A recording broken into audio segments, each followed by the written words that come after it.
bond market is a little shaky right now, especially after last year when the stocks and bonds both tanked. But that's because the Feds have been increasing the interest rates so much, and it's Yeah. had an adverse effect on the markets. And we're looking at another major increase sometime in this quarter. So is that only because we're printing money like a motherfucker? Mhm. We're at the point now to where we're just hemorrhaging more cash than. You're just funny. It's funny, the way you tell the story and everything. Funny how? Come here, though. Yeah, he's crazy, see? Who are you? We interrupt this program to bring you a special report. Are you ready? So yeah, I wanted to mainly have you on again because I think the last time we talked about a lot of people potentially saving money and talked a little bit about break even and the FIRE movement, like all that type of stuff. Sure. There were some good nuggets in there. But shit has changed this past year, man. Things are getting kind of gnarly. They are, yeah. So I wanted to obviously get your expertise and your thoughts on the matter, but it's interesting to me, especially because literally this morning I was looking on TikTok because that's where you get all your news now. But I was looking and I noticed this has been a rapid movement these last few weeks where now stores like Madison Square, not stores, but like retail environments and including stadiums like Madison Square Garden are now not accepting cash. They're doing these reverse ATMs. Have you seen this? No, I haven't. No, that's interesting. So like Madison Square Garden, I don't know if they're the first or the only, but they're the first stadium that I know of that you go in, you put in your cash because they don't take cash in the Garden, and you put in your cash and it spits out a Visa or MasterCard, debit card, gift card. But it's just a temporary one, and that's what you can use anywhere, not just in the Garden. Jeez. But these are the ATMs that essentially they're trying to, I would guess, get rid of all the cash flow little by little. Dang. Yeah. And are there fees on that, or do they just? It's just. From what I saw, it's straight transaction. Yeah, it's transactional. So I mean, I would imagine it's going to get people excited about using cards, and then maybe you get done doing that. Maybe Visa, MasterCard. The skin in the game there is maybe someone will apply for a credit card after this if they don't already have one. And then of course, just everything's going cashless. So I'm sure there's a lot of benefits from like a stadium standpoint and retail environments not holding cash, to eliminate theft and things like that. But it's kind of scary because now this is a real thing, right? With everything going on that I've heard about, Fed Now, which is, it's more shitty that it's kind of it was a soft rollout. Yep. That's what was kind of creepy to me.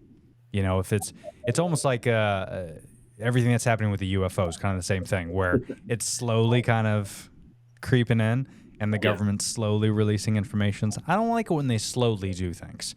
I'd rather them just spit it out and say it, but they're doing like the soft launch and they're trying to like slip it in, almost like they do with certain bills. If you read through like certain bills and there's certain addendums and you're like, wait a minute, did you sneak that in, you little fuck? Yeah, exactly. Because nobody's going to read like 4,500 pages of bills. That's correct. Yeah. So it's wild, man. I mean, what do you think about everything that's going on with Fed Now and this digital currency? Like, what's your thought process on that? So I know that we've been trying to move to a cashless society for a while now, and it's kind of, I mean, back in the mid 2000s when I worked retail, we had a lot of theft rings, especially not theft, but counterfeit rings in Tampa, actually, where they were washing $5 bills and reprinting them as $100 bills, and I ended up catching one time and was able to nab a portion of that ring and help take them down. That was in like 2008, 2007, somewhere in that range. But regardless, I know that there's a lot of, there's fraud no matter which way you look at it. Whether you're printing your own money or you're making your own, falsifying cards or whatever the case would be. But I think that eventually we're going to see a time where, and I know this is like hopefully a lot further out, maybe after we're gone, but like we get chips implanted in us, and we're that's how we pay for everything. Everything's linked through our chips because the cards already have chips and that's linked through that. And now our phones, I can link all of my cards through my phone and I can use Apple Pay or I can, use the, just to touch, wherever it is, That's right. and just keep going. I think uh, to some extent we're already seeing acceptance of it. I was down in Melbourne over the weekend, and I ended up the bar had my card, and I had to go pay for something else. So instead of going to the bar, cashing out, bringing up my card, I just used Apple Pay, Yeah. and so, and it's already linked to my card. So I was like, oh, good. I don't have to go cash out and waste all this Yeah. time walking across the other side, and I can just do it that way. So There's there's a definitely lot of benefits. convenience. There's Yeah. definitely, convenience involved in all Yeah. of that. But it also opens us up for who's trying to hack into everything now. Right. But is our money safe now? Is it going to be guaranteed? When we're using it through all these virtual means. I know personally, I try and utilize a third party like PayPal or something when I buy transactions Online. online, so Yeah. that they can't have my bank account information. So it's a little bit easier to hopefully be protected on that front. So Yeah. it's scary, but also exciting at the same time. I know that the whole crypto movement kind of went under for a little while, but now that's coming back a little bit. Hmm. I just think that we are in a time of uncertainty, and there's a lot of technology that's rapidly expanding that we're going to need to be mindful of. Yeah. While at the same time, the older generations and even some of the younger ones are scared, to even do half the stuff that we do currently, just because they're afraid of their identity getting stolen. So That's right. eh, a lot is about to transpire over the next several years, and I'm anxious and kind of nervous to see how this is all going to play out. Yeah, and the I think the digital way that's the future, right? That's how it's going to go. I mean, it's very similar to what I would imagine, where we went from having gold and horses to now it's, like imagine the conversation they had when they're like, "Hey, stop riding the horse, stop using gold. We're going to, jump into these metal vessels with 4 rubber tires, Hmm. and we're going to use paper for currency." Someone's going to Exactly. look at that like, "I'm going to use my gold. What are you talking about, Shane?" Mhm. Like, so I bet there was, we're in that age, I think, which is weird though, because that was only, I mean, shit, when were cars invented? 100 years ago, 200 years ago? Yeah, a little So, over 100 years ago. Yeah. yeah, so I mean, US currency, I mean, that's not that old, Mm-mm. right? So it only took a century to kind of get through this movement. And, this will be the second time essentially in history that our currency has changed, I think, this much. Mhm. Again, gold to paper, now paper to digital. It makes you think like in another 100 years, like what the fuck could it possibly be? Um, Yeah. so I know like security and protecting our money, I think is going to get better. You look at like companies like VPN companies that are separate from the normal. So if you want to have your normal Wi-Fi, you can get VPN to protect your servers even more. So I'm sure there's going to be something along those lines that protect us. Like I do love PayPal and Venmo and Cash App, because if I am going to make any transactions, you could just do that. And even like PayPal is great because there's, you could do PayPal credit. There's no interest if you pay it off early. And essentially you can have a credit card on your phone with, Sure. not a credit card. Mhm. So we're kind of already there already. But what terrifies me a little bit about the Fed now thing is, especially everything that is going on with the US dollar, it's intriguing that now all of a sudden it just so happens we could roll it out, Fed now. Mhm. And, the fact that the bill might be in trouble, maybe it's not, maybe it is, who knows, it could be propaganda. But it's just weird that they want to kind of launch their own PayPal when there's plenty of services out there. Sure. And of Yeah. course, I know they can't, it's not like they can back Cash App. No. Of course, Mhm. they can't do that. Yep. The government apparently, senators and things like that can trade stocks, but they can't do other stuff. But I mean, at the end of the day, it's almost like if they are launching this, Mhm. what happens if like, I'm late on my car payment? Are they going to be able to control where my money goes? Mhm. I mean, they're the government, right? It's not I mean, they shut down they shut down the country during the pandemic. What's to say they can't shut down how we spend money? So if there's another pandemic, it makes me curious. It's like they can't shut down businesses, right? Because businesses can do what they want, but maybe they could turn off your money, you know? And I hate to say that, you know, that might happen, but I mean, it's the government. They've made mistakes, you know? So I don't know. That part's a little scary to me because I prefer to be in control of our own money. And even still, you can argue that, say, well, Tony, your money's in banks, and technically it's not your money, it's the bank's money. And, you know, if they go under, you're fucked, right? So it's like, I get it, but it's also kind of funky because this is big. This is like, we're not going to be using paper anymore. Like, we already kind of stopped, no one talks about this, but we already stopped using coins.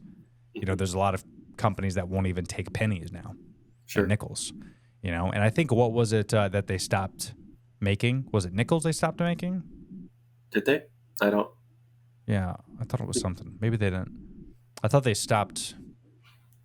I thought they wanted to get through the circulation of something. It's funny because in my industry, we don't touch currency at all. It's all, you know, transferred through one firm to another. So I don't even take checks. I mean, I could, but, you know, I don't do any of that. Everything is through EFT. Yeah. You have to, right? Yeah.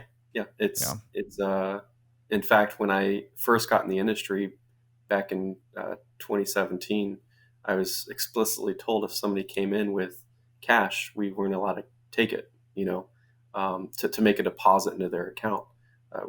They'd have to, you know, bring a check. And even then it moved to, now it's got to be a certified check, you know, and it's got to be under a certain amount. Otherwise they can get flagged, you know, through money laundering laws. So, it's been interesting to see, at least from the financial advising realm, that we are 100% a cashless industry, and even checks are starting to go by the wayside. Yeah, that is weird how checks quickly changed. You know, like everyone was using checks. Like I even remember as a kid, like my parents would bring in their checks to the grocery store and write out checks. And it was so weird because, I mean, I would assume most of those checks cleared, if not all of them, back then. Sure. But it was so easy to just write a check and and it not go through. Yeah. But you just have, now you have all the groceries. So yeah, you might have to pay that bill later on. But it's just so funny how, like, when they first came up with that idea, like think about that idea. Think about the idea of the check where you show up to Walmart and you get $300 worth of groceries and food and all types of stuff you need. And then you just go up to the cashier and you say, here you go. Here's a sheet of paper. And at the end of the day, you can give this to your boss and you guys can cash it and you'll probably get paid in 2 days.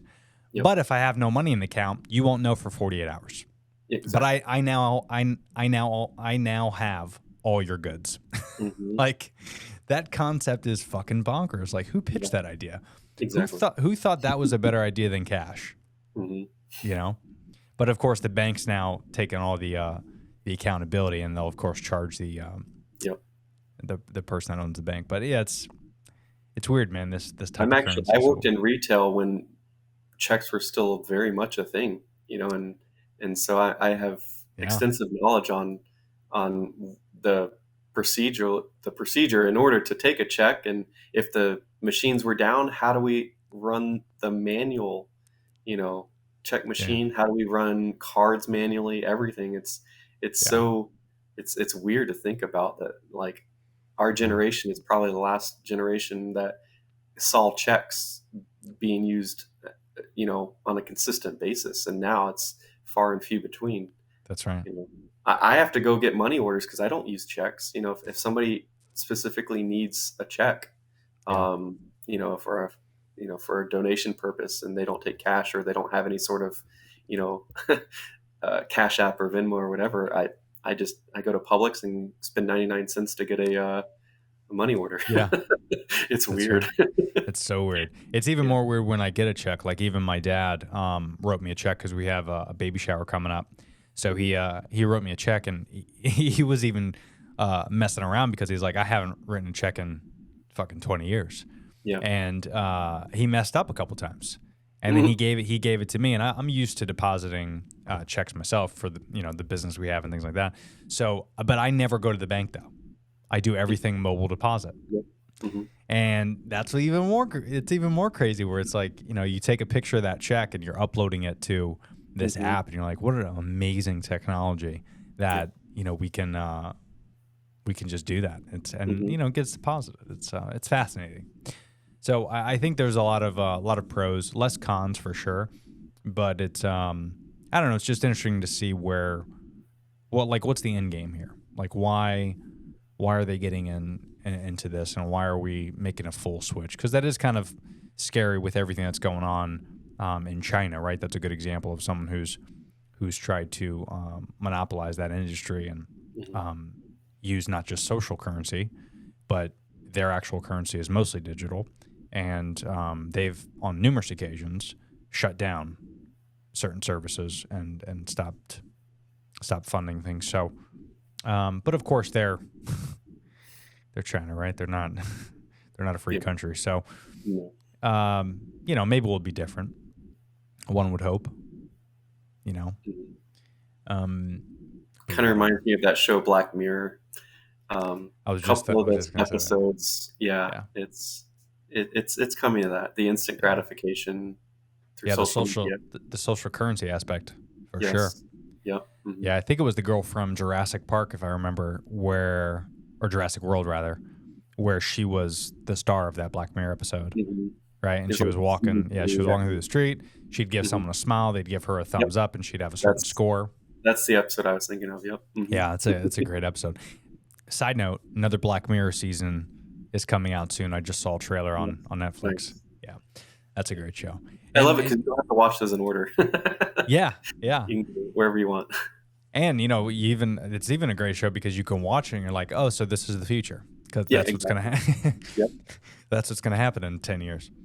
And you mentioned earlier about like having a chip in either a brain or a hand, but I know they're starting to do that. I believe it's in China as well, to where they're companies are starting to put the little chips in the hands just to get access to the company. So instead of like key fobs, it's in the hand already. And that could be interesting. Things like Neuralink and stuff like that I think is fascinating as well. But then that's also like, that's kind of funky when I look at that and I look at like the cryptocurrency and I look at Fed now and, digitizing all of our money and everything else. If you have essentially a supercomputer in your brain, what's stopping you from hacking into my device? Yeah. Right? Or what's stopping you from hacking into the bank or the Apple Pay scanner, at the register? So that's a little weird too. So I just don't know. We're not smart enough, I think, to keep up with like the security aspect of everything. Like we're always behind. Like a good example, is just you look around where your streets are. Right? Like Orlando's a great example, right?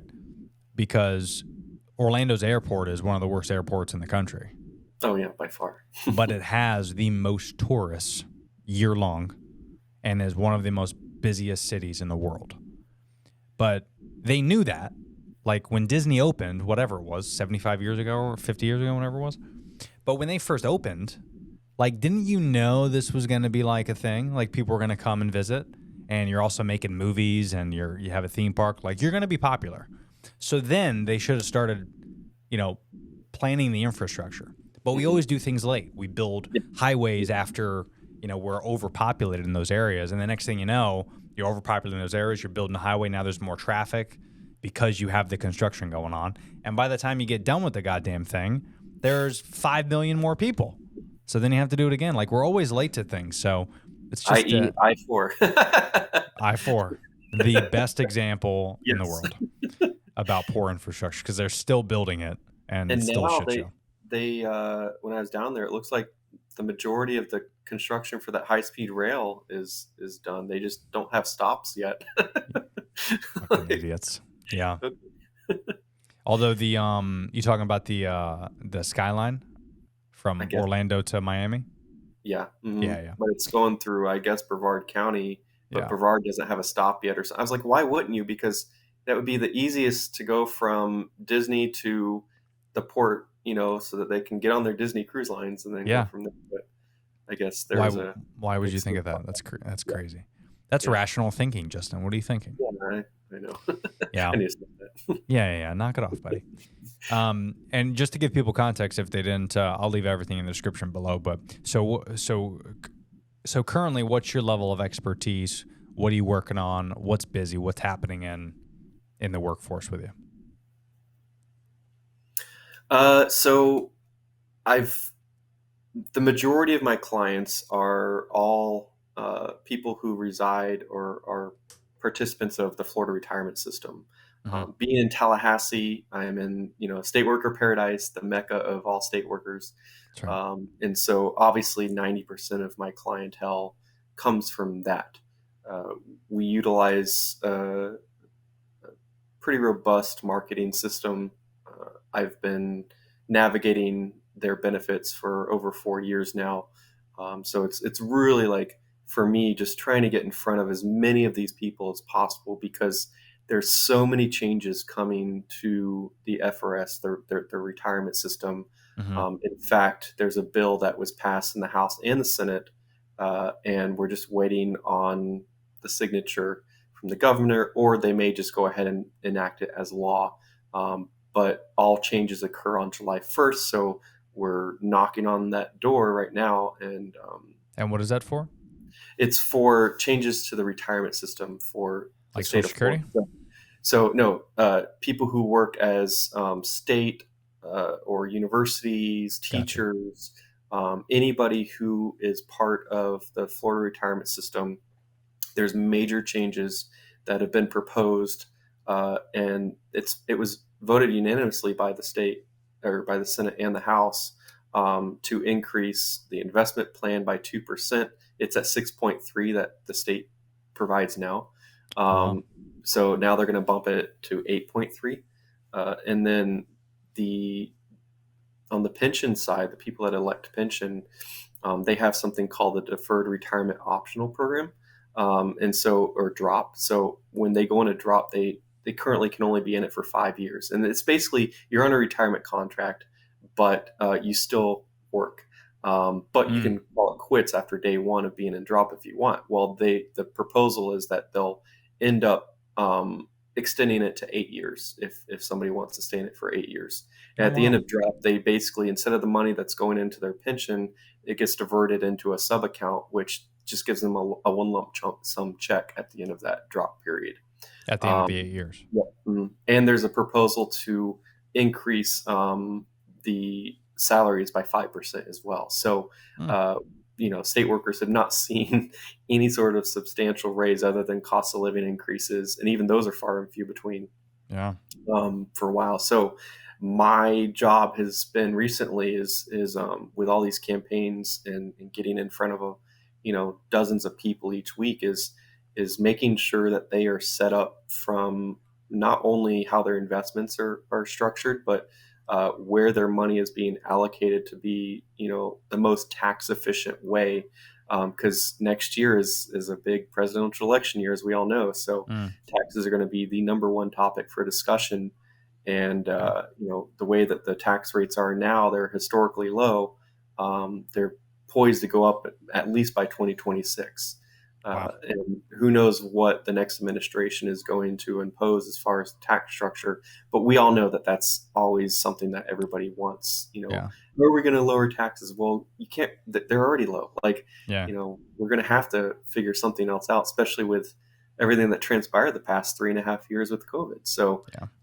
there's going to be a lot of changes, I think, in the very near future. And the next administration is going to have its hands full more than it already has in regards to the types of the tax structure that we're gonna see over the next several years. Yeah. I mean, Um, obviously, you're thinking it's definitely going to raise drastically. Yeah. right, for Yeah. sure. Well, maybe not drastically, but definitely 1 to 2% across the board. I would say at minimum they may do some restructuring on the income levels relative to tax structure as well. But I feel pretty strongly that, you know, regardless of where you are in the tax structure, you're going to start paying a little bit more in taxes. It may not Yeah. seem like a lot, but uh, everybody has been putting all their money into tax deferred accounts just so they can save a little bit on their taxable income each year. Where I'm now suggesting, you know, do you really want to pay Uncle Sam, you know, tens of thousands of dollars when you go to retire because you put all of your money into a traditional IRA or a traditional 401k? Yeah. Probably not. You know, and I'm finding that a lot of people are retiring at in higher tax brackets because they've done that for so many years, because pensions have basically gone away in most of the country, other than, you know, Yeah. government jobs. Yeah. So Well, structuring and people to be more tax efficient is where I've been focusing a lot of my attention recently. yeah, I mean, and someone who's like, you know, younger, whether in their 20s or 30s, I mean, where do you see, um, aside from like, you know, a Roth or something, I mean, where exactly can someone put in some dough to where they won't get taxed heavily? Because, you know, that was a big thing when I had a corporate job is 401ks were great, but I mean, at the end of the year, if you do the math, unless you're getting matched, there's not a lot of benefits from it, right? Because more often than not, you could take that exact money and, you know, you could find a way to double that over Mhm. the course of 10 to 20 Sure. years and have zero penalties if you decide to take it out. You know, that's the Yep. problem with the 401k is you take out any money, that's your money. If you Yeah. take out any money, you're going to get, what was it, 25% or something they penalize you? I mean, it's Yeah. outrageous. Mhm. So it's better to it's like a condom. You know, you want to have it, not need it, than need it and not have it. Yep. But I mean, Exactly. what would be some good recommendations of someone that has some dough and has some capital and wants to throw it in for long-term retirement Sure. plan? Yeah, long-term retirement plan, of course, and like you mentioned, if they're sitting cash heavy, you know, brokerage accounts are a great way to Mm, help at least try and keep up with inflation at this point, because with the inflation being 8-9% on average recently, it's like, yeah. or at least last year, I would say an average, but the problem with that is that the money sitting inside of bank accounts is losing the purchasing power. Mhm. Um, and so for me, when I set up these financial plans for people, I think the most important is making sure, one, they have liquidity. You mentioned 401ks. We can't pay our bills with that, not while we're still working. So oftentimes I'll find people that if they're sitting on a lot of cash, great, you know, contribute up to the match. Outside of that, they're tax traps. Mhm. And just make sure that you are putting your eggs in more than just that one basket, to use that old cliche. But I think, you know, looking at tax-free measures. So a lot of employers now actually are offering Roth 401ks, and I think that's a beautiful option um, if they have that option at work. So, Mm, you know, allowing people to look into that. As far as other tax-free means, obviously, you know, you've mentioned, you know, the Roth IRAs as well. Now, obviously, there are caps. There's limits on that, you know, versus or relative to their income levels. But you know, if somebody's not making over 200 grand a year, you're under the threshold, basically. right. You know, Yeah. and so it phases out completely after that. And Yeah, because that's um, individual, not household, right? that's individual, yeah. But they Yeah. do look at household as well. So, Mm, so be mindful of that if a spouse makes, you know, a lot more, and you're still both over that threshold, they're going to phase it out. So, yeah. there's obviously ways to get around that, you know. But as far as other tax-free means, I mean, municipal bonds are also tax-free. Mm, Now, the thing about that is that the bond market is a little shaky right now, especially after last year, when the stocks and bonds both tanked. But that's because the Feds have been increasing the interest rates so much, and it's yeah. had an adverse effect on the markets. And we're looking at another major increase sometime in this quarter. Uh, you know, we had a Now, is good that job posting, but go ahead. sorry to interrupt. So is that only because we're printing money like a motherfucker? Yeah. And, you know, Hmm. we're at the point now to where we're just hemorrhaging more cash Hmm. that's coming Yeah. in, and then you Exactly. factor in inflation and everything like that. Okay. So Mhm.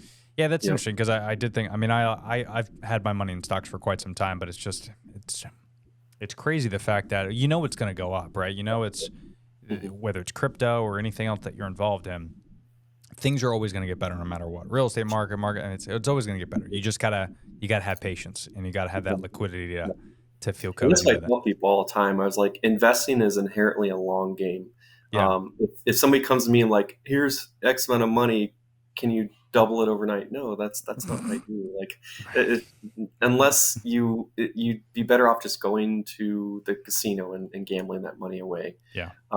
The other thing that oftentimes people don't think about is that any insurance policies with a cash value accumulation could potentially be a good avenue to take if they want to not be at the full mercy of the stock market and still be able to save money tax free. Obviously, people have to be reasonably healthy to get into some of those products, but at the same time, I mean, it's a good way for somebody to force them to save money. Oftentimes, when people hear the term life insurance, they're like, "Get away from me! I don't want to. I don't want to talk about it." You know, and there's a lot of negative news about that out there. I'm sure Sure. there's particular like large names that speak against it and whatnot that I won't get into. But I think for the most part, like for example, if somebody's bored and they want to go and look at the Bank of America's balance sheet, look at how much money they have invested in whole life insurance. It's billions of dollars. You know, it's because they're utilizing that as a tax-free means because they don't have to claim that on their taxes. That's how, Right. we hear of all these people, oh, this person didn't pay taxes this year, yet they made this much money or whatever the case may be. I was like, yeah, that's because they probably pulled money out of tax-free accounts, whether Yeah. it's their Roth IRA or maybe they've got a substantial, cash value holdings in their life insurance policy, whatever the case may be. There's ways to not have to pay taxes or at least lower their tax rates. Yeah. So that's And another method and for correct it. me if I'm wrong, going into whether it's a Roth IRA or life insurance, no matter what the taxes are, outside that, nothing changes inside. So like nothing's going to happen. Let's say our tax goes up 5% in the next 10 Mhm. years. That doesn't affect your life insurance policy. No. Mm-mm. Yeah. So Nope. once that's versus like a 401k or something like that, True. that's where things are going to get kind of funky. So Yeah. The that's only interesting. problem I would say is that a lot of people can't cash flow, these exorbitant policies because it Yeah. does take a lot of money, but they're seeing it. For example, I have somebody that I met with several years ago, and they had elected to put quite a bit of money into one each month. And then their spouse had unfortunately put a stop to it because, like, why would you put that much money towards a life insurance policy? But they didn't know the overall plan because they didn't talk about it with each other first. Right. And so when I meet with people, I try and make sure that both spouses are there if that's the case, Yeah. just because I don't want to run into that situation anymore. But and it's for people who already have a good amount of liquidity built up because again, treat these as like a 401k that's not taxed and not tied to the market because All right. it is a long game and you're not going to see a lot of cash value built up in the first, call it 5 to 7 years. It's really like if you're utilizing it correctly, you're going to see huge gains on the back end. And I Right. even consider it somewhat of a bond alternative because bonds, some of them are struggling to even pay 6%. And if you can get that inside of, a life insurance policy of 6%, I mean, it's kind of a no brainer and it's not at the mercy of the stock market, right? Right. They only Yeah. go up and it's, based off dividends. Now, obviously dividends aren't guaranteed in these policies, but when you work with, these large companies that have been around since the 1800s, and they've been paying their dividends ever since then.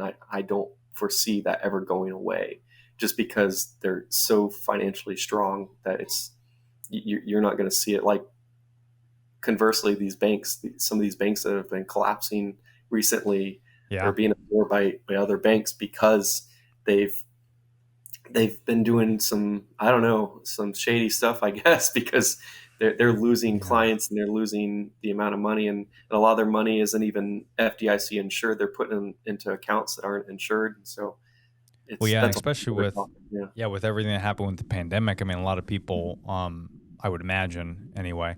I mean, a lot of people are just they're spending money, right? They're not Mhm. making as much money. Maybe they're getting laid off. Maybe they're living off the government now that cash cow has stopped. Mhm. And why would you need a bank? I mean, realistically, if you don't have liquid, Mhm.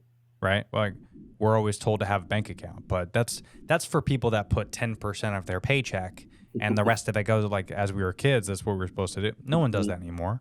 And that's obviously very irresponsible. But at the same time, that's a big reason why people, I think, aren't using banks anymore is because you do have services like PayPal and Cash App where you can, I mean, fuck, even Starbucks.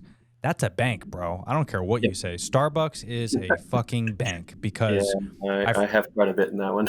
dude, of course you do. So does my wife. Listen, bro.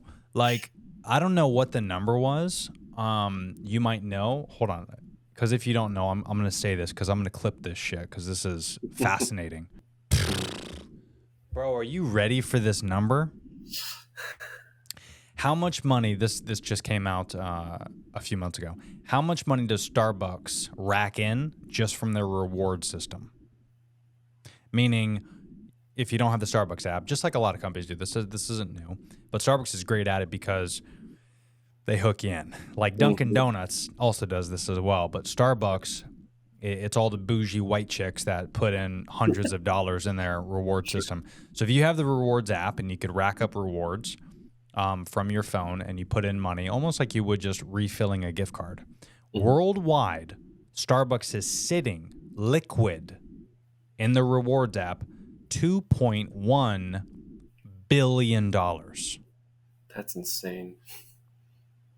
Literally. And that's from NASDAQ. So, I mean, it's legit. But, bro, $2.1 billion just sitting there liquid.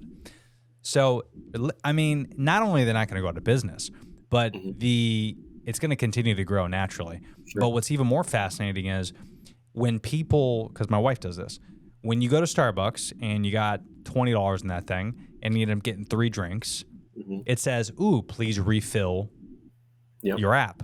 So then you toss in another 25, but you're only using 5 of that to fulfill that. So now that 15, 20 bucks is just sitting there from you refilling it, and it's just constantly going. So let's say if you had $50 in that rewards app and you don't use it for 6 months, you're gonna have to use it. You can't pull that out and go to Dunkin' Donuts. Like that is stuck there, man. Starbucks has that. So whether they keep it themselves and you don't use it, or you end up using it to buy one of their products, I mean, it's a genius move. And there's a lot of companies that do it, but they have mastered it because I think the minimum is like 10 or 15 that you can put in there. But if I remember correctly, when I read that article, I didn't read it just now, but if I remember, the way they do their system and the way they do their price point for their last increase in 2022 or 2023, their last increase in price, they strategically made it to the point to where their minimum, let's say their minimum is $20 that you have to refill on that app. Well, you can't get 2 drinks, right? For like whatever, 18 bucks or something like that. So if they're $7 to $8 each, you're going to hit that threshold of having a minimum of 20 in there. So they ask you to refill it after every purchase. So by the time you leave the store, you're already refilling for your next visit and you haven't even showed up yet. Like they're mind fucking you. But it's genius. It's a good move. Yeah, So I'm always in line like, all right, I know how much my drink costs. It's always $7.67. yeah. And how much is in there? Okay. Can I get a sandwich? Nope. All right, got to put $15 on my card. Because then you use that, you'll have $2 left over. And then you're like, well, I might as well refill it because I know the next time I go, I'm going to put $10. So it's just, man, they get you. And again, right. That's digital currency. I mean, that's right. But where's the money coming from? Where's the money getting held at? What even be more exciting is, let's say banks aren't a thing in 10, 20, 30 years, and we were able to kind of have our own little crypto server. That would be interesting. I think that might be the future, to where you have your own secure server, just like you do a router, your Wi-Fi router, and you have your own secure server where all your information's on there, your passport, your digital, like everything. And that's how you hold all your money and all your crypto. Sure. So if you need to refill something and you need to throw it on a Starbucks app, you're not going to the Bank of America app and linking it up. You're linking it up to your server at your house. I think that would be the only way to really make things completely secure for everybody. Because I don't know if you read about this one dude that owned, what was it? I'm going to be Googling this entire podcast. But it was this one dude that had like $1 million in crypto on his hard drive. Oh, and didn't he lose it? He accidentally threw it away. Yeah. Mm-hmm. So he and a bunch of friends were literally going to the local landfill and trying to find it. They never found it. And, this is not like fake Logan Paul coin. This was, he literally took dollars, transferred it to crypto, and sat it on a server. Because if no one out there is involved in crypto, it's more annoying because it's annoying in a good way. But there's passcodes and phrases, and you have to you secure your shit with a bunch. It's not like, ABC 1 2 3 explanation points your password. There's a lot that goes into it, and it gets stored. Whether if you're not using something on, what's that? Firefox or not Firefox, but MetaFox, one of those servers. If you're not using like a server like that, you can actually keep this stuff with you, and you can hold everything yourself, just like you would credit card. But you do that, you run the risk of this clown where he had millions of dollars and he lost, and now you're screwed. Someone might get lucky and find it. I mean, shit, if I knew about that and I knew the landfill, I would be out there right there with you, bro. Modern day treasure hunting. Yeah, man. So it's weird. I mean, I see that kind of being the negative, but it's, who knows, man? I mean, I think it's all going to be for the better. Mm-hmm. It's just we have to kind of get through this weird thing where there's so many roosters in the hen house, man. Mm-hmm. When it comes to like crypto and digital, and we don't know who to trust, right? Because, who do we trust? The government? Do we trust PayPal? Do we trust, Yeah, we just and everybody wants their hand in it too, so. Yeah. We're just all greedy. Like everyone's all greedy, like, I mean, we're, as countries, we're even fighting to get on the moon in the 60s.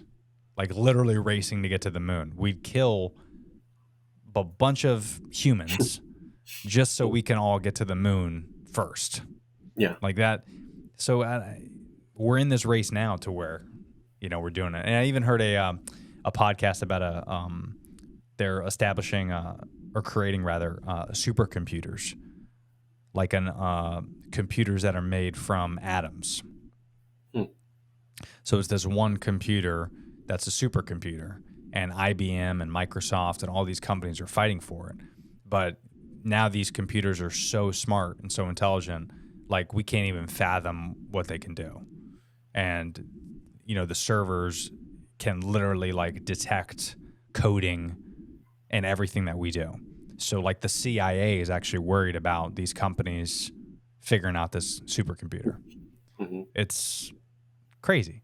And like this, this is like behind the scenes thing where we don't even know what's going on. Like, this is not in the news. Mm-hmm. It's like, unless you follow these companies, what they're doing, it's kind of scary, man. Because once that happens, I mean, it's just like our food industry. There's only certain companies that control certain things we do. Mm-hmm. It's not like you can go out and catch your own cow and make it. Like, that's not how it works. You have to rely on 6 or 7 companies to give you everything you want. So you don't know if that's good meat or bad meat. You're just kind of trusting in these companies. And we've been shown time and time again that there's a lot of great businesses out there, but there's more shitty ones. Mm-hmm. There's more greedy folks than there is nice people, unfortunately. Then we have to take into consideration the world of AI and how that's affecting our day-to-day lives. Especially, I mean, even in my industry, like there's people or there's apps starting to be developed using AI technology, specifically to help predict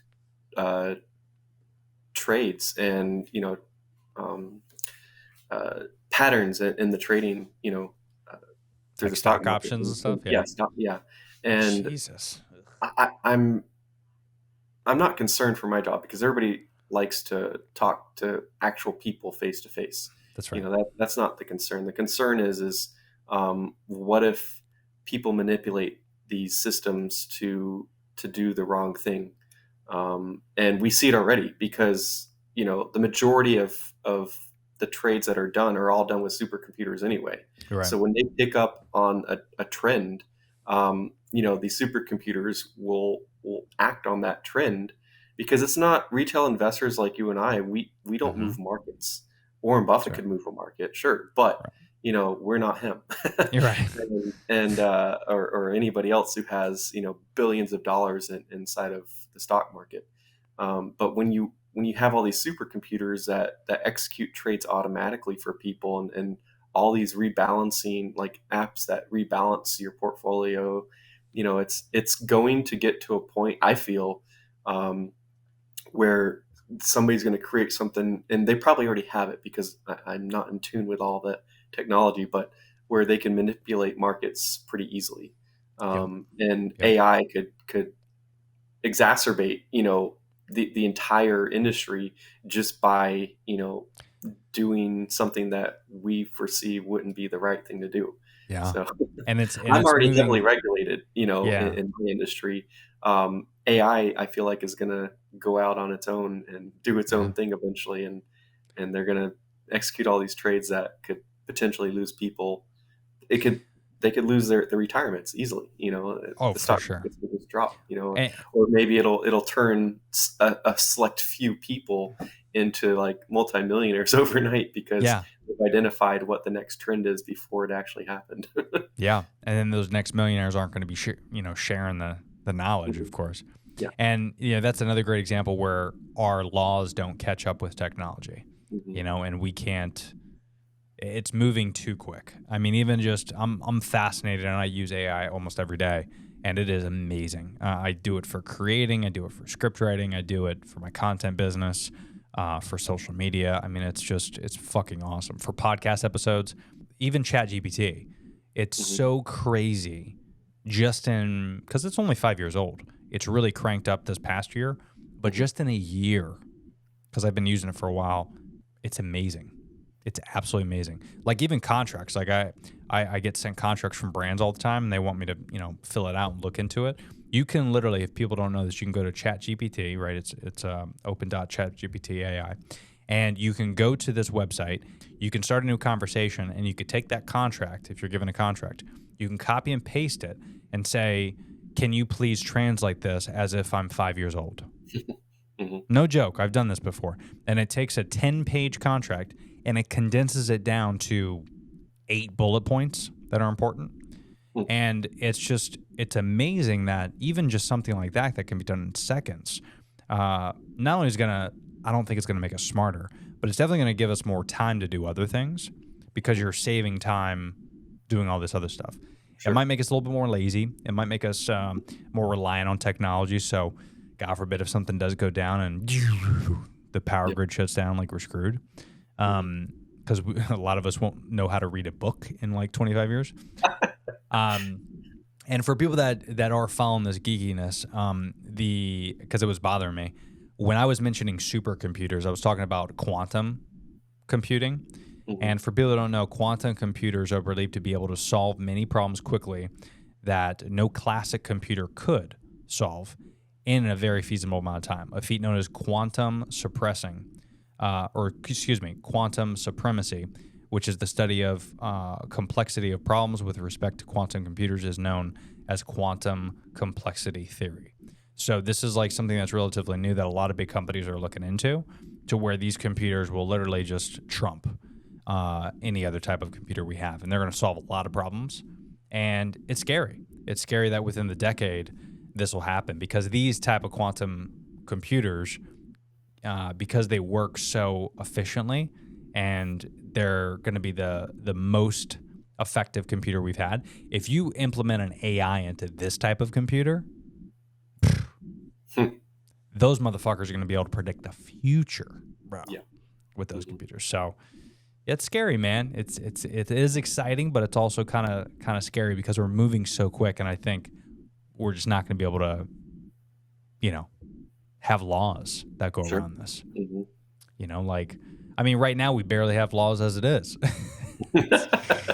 It's pretty much the Wild West as it is. Let alone not factoring in AI and these supercomputers. So I don't know. It's but it's fun. It's fun to be a part of it, I guess, and to Yeah, see it. and I mean, we're that sandwich generation that we Yeah. have seen, something come out of nothing, and it just keeps moving quicker than we could ever imagine. So quick. It just Yeah. if for those of us born in like the early to mid '80s, and we grew up with the whole AOL era and all that fun stuff, and then Mm. you know when cell phones started to become a thing, and I was kidding around. I was on my way back, and I'm probably telling on myself now, but I we don't need to sit there and type like this on our phones anymore. It's not a Yeah. thing. Like, we can swipe. I don't have to look at my phone to swipe things anymore. Like, my brain is just in tune enough where I know.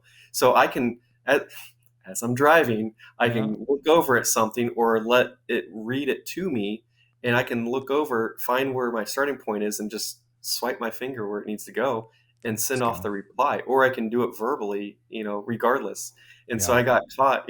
My family's like, "Oh, stop texting and driving." It's like, I've been doing that for 20 years. What are you talking about? I was like, oh, telling Oops. on myself. Yeah. Yeah, Which but we back then it was like, we don't condone texting and driving, yeah, folks, but exactly. We did. you all do it though, just so you know. But it's like, Yeah. oh, make sure you're at a stoplight, okay? And the whole law is, as long as it's not in your hand, right? So mine's Yeah. cradled, so I'm not touching Ah. it. But even back in the day, it's like when you had to to get C, you hit 2-3 times, and I didn't have to look back then either. I just knew Yeah. that I could hit 2, and then on the little 5 key, there's a little bump, a little, So you so know the you know middle. where the center is, so you Yeah. know which way your thumb needs to go, and you don't have to sit there and Yeah. watch what you're typing out. You just proofread it at a red light. That's so true. It is weird that that we adapt so easily, don't we? Mhm. Like, just, I mean, Yep. society, like humans, we talked a little bit about horses just now, right, in the beginning of the show, but like cars are 100 years old. Like, the fact that we're just okay with it now, we just adopted it, and then we're so comfortable with cars now that a lot of people, probably the vast majority of humans, drive so goddamn irresponsibly, and they don't even understand, they don't comprehend that they are literally driving a weapon.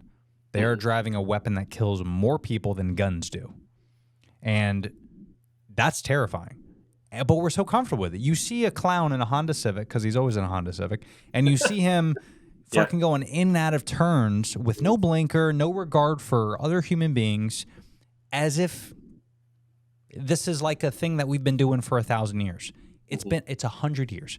We have spent 100 years doing this, and we're not good at it, and we still drive like assholes.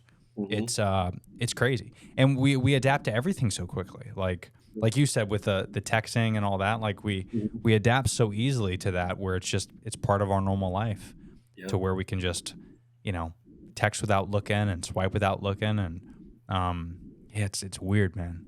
It's so weird how we adapt so easily.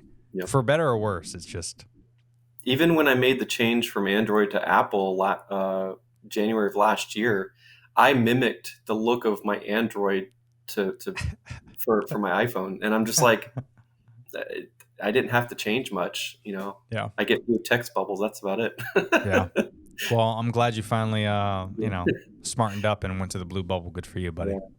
It Well it, done. uh, it annoys me sometimes because the predictive text or the autocorrect is just awful still.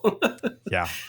Or That's pretty- there's things that you really want to say, but it won't allow you to say it because of Yeah. political culture has changed that for us. Yeah. Oh my God. For sure. So for that, you just go on Twitter now and you can talk whatever shit you want. Exactly. But yeah, man, it's been a wild couple years. Sure. It seems like it's going to get even more crazy. The one thing I would tell people, and I want to get your final thoughts here, is you always want to plan for the worst, Mhm. so you're just prepared.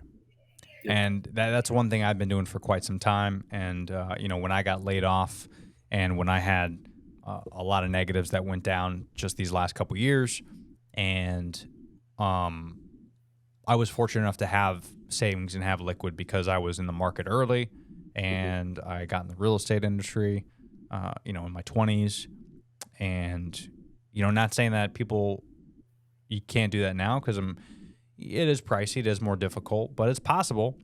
So here's the thing: is it might get lower, but it's not going to get higher anytime soon. In terms of if you want to buy a house, it's expensive for sure. Rates will change, absolutely, but I don't foresee us having a big jump in pricing. So if there's something you could do to get in, whether it is real estate, whether it is what you were saying, Roth IRAs or Roth IRAs, and maybe life insurance, if you could invest something into one of those avenues for a few years, 5 years, 10 years, and just take your time and relax and not go out to dinner all the time and not give your money to stupid Starbucks. companies and Starbucks. Just don't give your money to Starbucks so much.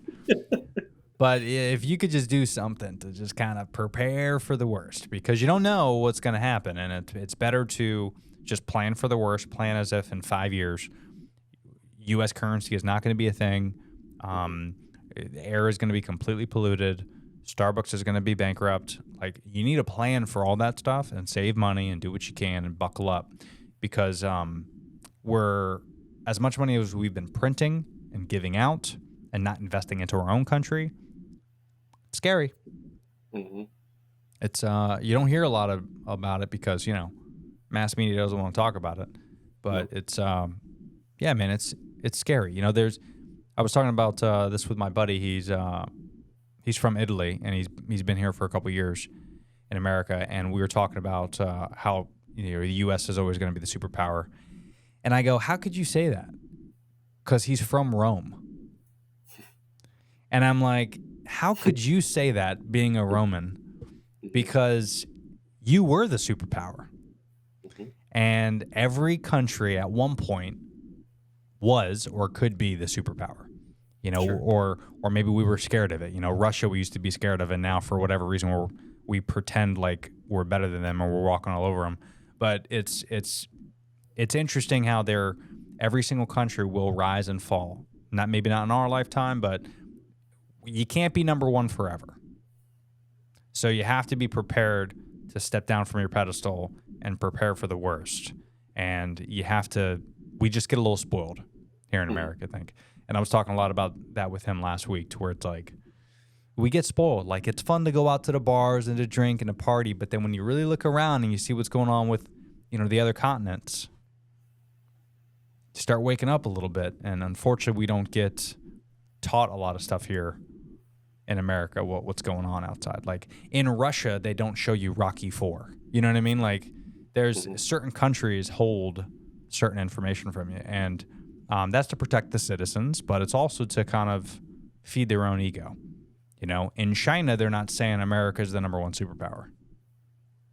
They're definitely not saying that in Russia either. So it's okay, so we're saying it. What is it true? You don't know. So you got to prepare. But what do you think? I mean, what can people do to kind of what's your final thoughts on what people could do to kind of get their shit together? I think the biggest thing for anybody is it just goes back to our point of making sure somebody has liquidity in their assets. More often than not, I see people that are over contributing to accounts that they can't touch without heavy penalties, i.e. 401ks or a traditional IRA. The other component to that is debt.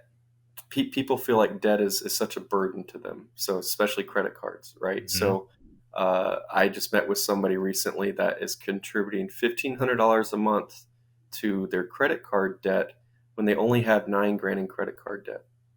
So I understand the need for them to pay it off as quickly as possible. But when you have $2,000 sitting in your savings account and no other means, maybe reduce some of that money that you were paying towards Visa and pay yourself first. Yeah. Get it's just temporary.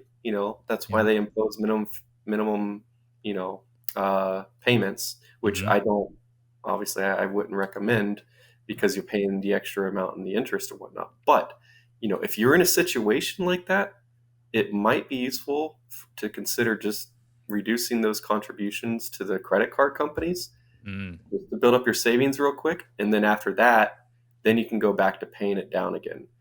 3 to 6 months of your salary, or not your salary, but your expenses should be saved at minimum, Mm. because that's usually about how long it takes to find a new job if you get laid off.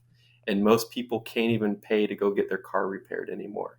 Wow. They don't have enough in their savings account for that. So whether it be in their savings or they open a brokerage account where they can and just put it into a balanced fund, something that's just makes a little bit more than 3 to 4% in these high yield savings.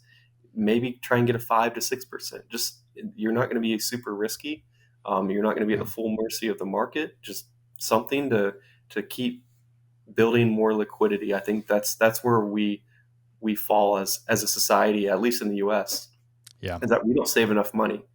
The Yeah. average savings rate in the U.S. is less than 3% because that's what we're told to do in our 401ks. That's all. That's When fucking we crazy. should really be at the 15 to 20% range, and it can't be done overnight, but Sure. we can make strides to get there. But anybody that's in their 20s and 30s, if they're saving at least 15 to 20%, they're going to have a healthy retirement. Yeah. Minimum, as long as they're not spending frivolously, but That's like all right. the startups. But that's the best thing to do is just to make sure that, and it could just be a matter of reallocating what you're already saving into other means in order to achieve whatever it is that they're trying to achieve. Mm. But if somebody's like maxing out a 401k a year and they're putting 20 some thousand a year into it, but they have 4,000 in savings, they may want to slow down their Rethink that. contributions, just Yeah. get up to the match and then put the rest in the savings and bump that up, and then look at other means like brokerage, or a Roth IRA, or if they want to Yeah. not be at the mercy of the stock market, maybe anything with a cash value life insurance policy, Yeah. whatever it is, just as long as somebody creates a habit of saving, Mhm. that's really where it starts, is creating the habit first and then going from there. Well, it's good stuff, man. As always, I enjoy talking with you. This podcast is a lot about mental health, physical health, and financial health. And not a lot of people want to geek out with me about money, but I think it's something that a lot of people need to hear, Yeah. especially nowadays. So, and now that I'm getting ready to start a family, it's Exactly. Yeah. now more than ever it's important. So, the second I get that little girl's social security number, guess what I'm doing? Roth IRA, baby. There you go. She Yep. is going to be loaded by the time she's 18. She's going to be on my credit card at the age of 6 months, and Mhm. she's going to have an incredible credit score when she gets 18. So, That's what you know- my dad did, unbeknownst to me. yeah, absolutely. So And it's these are all things that are important, and it's hard, right? I think all this stuff we're talking about, people are like, well, but have you seen the new Ant-Man movie? Like, I just like to spend money. I get it, dude. Like, it's Yeah. there's a lot of cool shit out there, and the reason I think Americans don't like to save money is because we have the most cool shit. Mhm. But that's not what this whole life thing's about. Yeah. Like, because none of that cool shit matters when you're 80. No. If you're lucky enough to make it that far, you're not going to care about the iPhone, because guess what? The iPhone's not even going to be a thing then. So why are we spending thousands of dollars on something that's not going to exist in 40 years? So, because it's going to be in our brain, probably. Yep. So yeah, it's just all about thinking long term, and that is scary for people. But man, if you could do it at a younger age, that's my biggest regret. And I'm only in my 30s, but I'm sure we could both attest to this. Is if I knew what I knew now when I was like 17, man, Mhm. every fucking 20% of my paycheck, not Yeah. 10, 20% of my paycheck would be in there.